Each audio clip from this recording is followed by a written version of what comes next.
اس لیے کہ ظاہر بات ہے قرآن مجید میں مستقبل کے بارے میں خود حضور سے کہلوایا گیا، وَإِنْ أَدْرِي أَقَرِيبٌ أَمْ بَعِيدٌ مَا تُوعَدُونَ۔ لوگوں مجھے معلوم نہیں ہے کہ جس بات کی تمہیں خبر دی جا رہی ہے وہ قریب آ چکا ہے یا دور ہے۔ وَإِنْ أَدْرِي لَعَلَّهُ فِتْنَةٌ لَكُمْ وَمَتَاعٌ إِلَىٰ حِينٍ، اور میں نہیں جانتا، ہو سکتا ہے اللہ کچھ اور مہلت دے دے تمہیں، اور کچھ اور آزمائش جو ہے اس کے لیے تمہارے لیے کوئی اور مہلت عطا فرما دے، ہو سکتا ہے۔ تو میں بھی کسی دعوے سے نہیں کہہ رہا، لیکن دو امکانات ہیں۔ امکان نمبر ایک کیا ہے؟ ابھی عالم اسلام کا ایک سالڈ بلاک ہے جو یہودی ورلڈ آرڈر کی نگاہوں میں کھٹک رہا ہے۔ میں کھٹکتا ہوں دل یزداں میں کانٹے کی طرح۔ اگرچہ ان کی اسٹریٹجی کیا ہے، ایک ایک کر کے ان کے حصے بکھرے کر کے تیا پانچا کرو۔ ابھی وہ بلاک کون سا ہے؟ ایران ہے، افغانستان ہے، پاکستان ہے، اور روسی ترکستان سے آزاد ہونے والی جو ریاستیں ہیں، یہ ایک سالڈ بلاک۔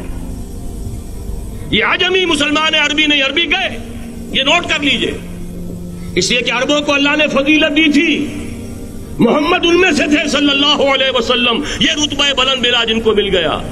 لیکن ساتھ ہی اللہ نے دھمکی بھی دے دی تھی سورہ محمد میں، ان تتولوا یستبدل قوما غیرکم، اگر تم پیٹھ دکھا دو گے اس مشن کو جو ہم نے تمہارے حوالے کیا ہے، تمہیں ہٹائیں گے، کسی اور کو لے آئیں گے۔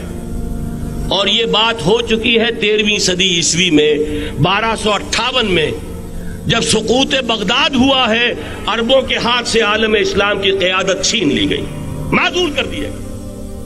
اس کے بعد قیادت کن کے ہاتھوں میں آئی؟ ترکوں کے ہاتھ میں۔ ترکان تیموری ہندوستان میں، ترکان صفوی ایران میں، ترکان سلجوقی مڈل ایسٹ میں، اور ترکان عثمانی کا تو کہنا ہی کیا ہے، وہ ایشیا مائنر سے چل کر آپ کو معلوم ہے کہ مشرقی یورپ کا کتنا بڑا علاقہ، دی گریٹ آٹومان امپائر اس صدی کے آغاز تک قائم تھی۔ اس صدی میں عجیب عجیب معجزے ہوئے ہیں۔ گریٹ آٹومان امپائر جو 3 بر اعظموں پر محیط، نام و نشان ختم۔ The great U S S R, نام و نشان ختم۔ اب تو روس صاحب ایک ملک کی حیثیت سے رہ گئے۔ یہ اس صدی میں 2 اور وقت نہیں ہے میں اور آپ کو کیا بتاؤں، اس صدی میں تو بڑے بڑے عجیب عجوبے ہوئے ہیں، بڑی بڑی 2 عظیم جنگیں ہو چکی ہیں، تیسری جو ہے سر پر کھڑی ہے، دور نہیں ہے، جس کو حدیث میں کہا گیا ہے الملحمۃ العظمی، تاریخ انسانی کی عظیم ترین جنگ، اور وہی صلیبی جنگ جس کا آغاز بوسنیا سے ہو چکا ہے۔ بہرحال اس وقت جو میں کہہ رہا تھا، ورنہ میرے پاس تو یعنی یہ کہ درد دل کہنے کے لیے وقت نہیں ہے، مجھے اپنی بات کو محدود کرنا پڑ رہا ہے، لیکن میں اب آ رہا ہوں اصل موضوع کی طرف، کہ ایک امکان تو یہ ہے کہ اس بلاک میں اسلام کا احیاء ہو، اور اس کے لیے کچھ نویدیں بھی موجود ہیں احادیث نبویہ میں۔ وہ تو آپ نے سنا ہوگا اقبال کا شعر، میرے عرب کو آئی ٹھنڈی ہوا جہاں سے، میرا وطن وہی ہے، میرا وطن وہی ہے۔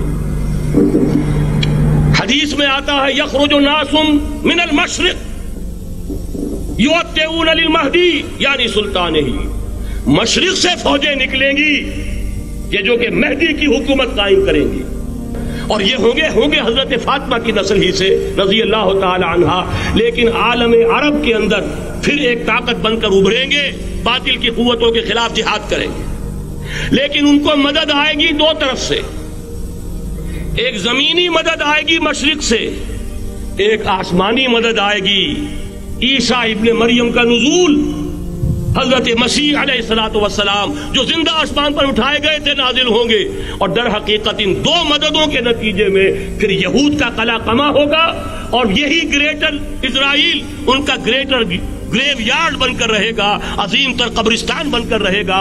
اس کی بڑی واضح حدیثیں موجود ہیں، اس کی بڑی تفصیلی خبریں موجود ہیں، یہ احادیث کی کتب کے اندر، بدقسمتی سے ہماری اس کی طرف توجہ نہیں۔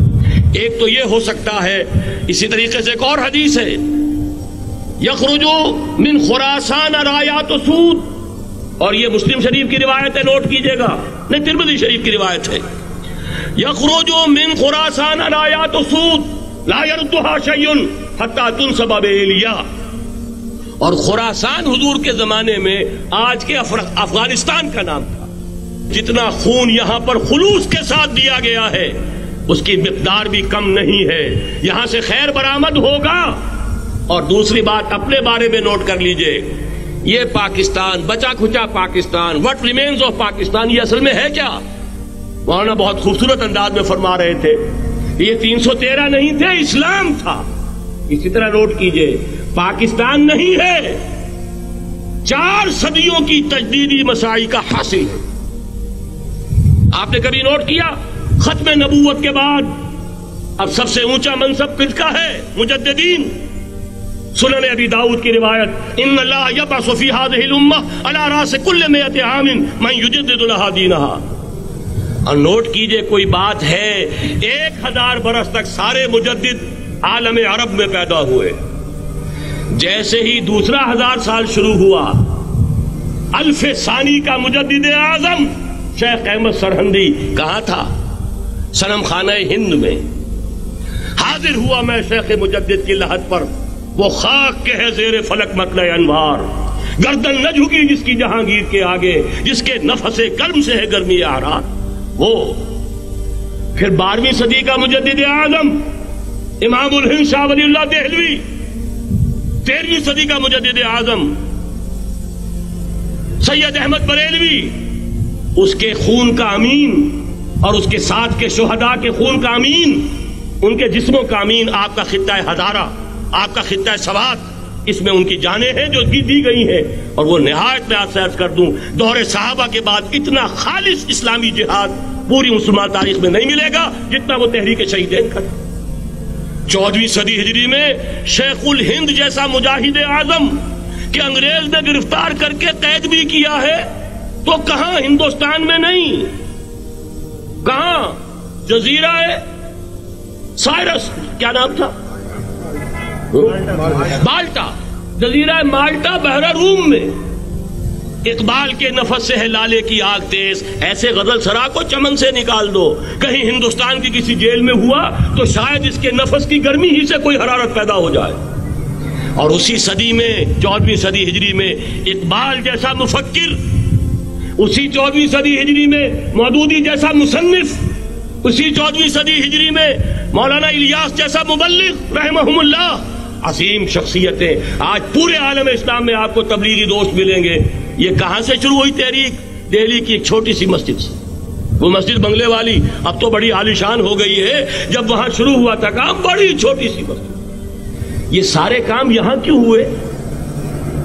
پورا عالم اسلام آزاد ہوا, کہیں نعرہ اسلام کا نہیں لگا, کہیں عرب قومیت پر, کہیں کسی اور عصبیت پر تحریکیں چلی ہیں. صرف تحریک پاکستان تھی کہ پاکستان کا مطلب کیا؟ لا الہ الا اللہ. کوئی سبب ہے کہ یہاں قرارداد مقاصد پاس ہوئی, حاکمیت اللہ کی ہے, کہ اکبر نام لیتا ہے خدا کا اس زمانے میں.